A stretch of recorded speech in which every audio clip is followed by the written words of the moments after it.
இல்லை ரொம்ப பிளட் ரிலேட்டடாக உள்ள ஒரு படம் சிவா அப்படின்னு சொல்லிட்டு அதுக்கு ஏ சர்டிஃபிகேட் வந்துச்சு.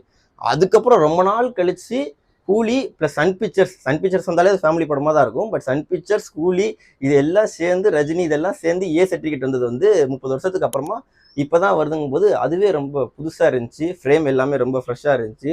ஒரு ஆக்ஷன் ஓரியன்டான ஒரு படத்தில் ரஜினிகாந்தை வந்து இவ்வளோ ஜாலியான ஒரு கேரக்டராக பார்க்கும்போதும் சரி, அந்த சர்க்கிள் பண்ணி டான்ஸ் பண்ணுற விதமாக இருக்கட்டும், அது எல்லாமே ரொம்ப ஃப்ரெஷ்ஷாக இருந்துச்சு. ஃப்ரேம் கதை இவ்வளோதான் டீகோட் பண்ண முடிஞ்சா அப்படின்னா இது இருக்கவும் வாய்ப்பு இருக்குது, இல்லாமலும் வாய்ப்பு இருக்குது. பட் ஆனால் எங்களுக்கு பார்க்கும்போது இந்த ஃப்ரேம்லாம் வச்சு பார்க்கும்போது இந்த அளவுக்கு தோணுச்சு. ப்ளஸ் ட்ரெய்லருமே எங்களுக்கு ரொம்ப நல்லா தான் இருந்துச்சு. மிட்டு கிட்டலாம் ஓகே படம் வரட்டுமே, ஏன்னா ரொம்ப ஹைப்பேத்தியே நம்ம ஆளுக்கு ரொம்ப ஹைப் ஏறிடுறாங்க. அதனால ஒரு மிட்லேயே வச்சுட்டு படம் பயங்கர ஹையாக வந்துச்சு அப்படின்னா அதை பயங்கரமாக கொண்டாடலாம் அப்படிங்கிறது தான். உங்களுக்கு ட்ரெய்லர் எப்படி இருந்துச்சு, ப்ளஸ் உங்களுக்கு என்ன பிடிச்சிருந்துங்கிறத கீழே சொல்லுங்கள், பார்த்துக்கலாம். ஓகேவா?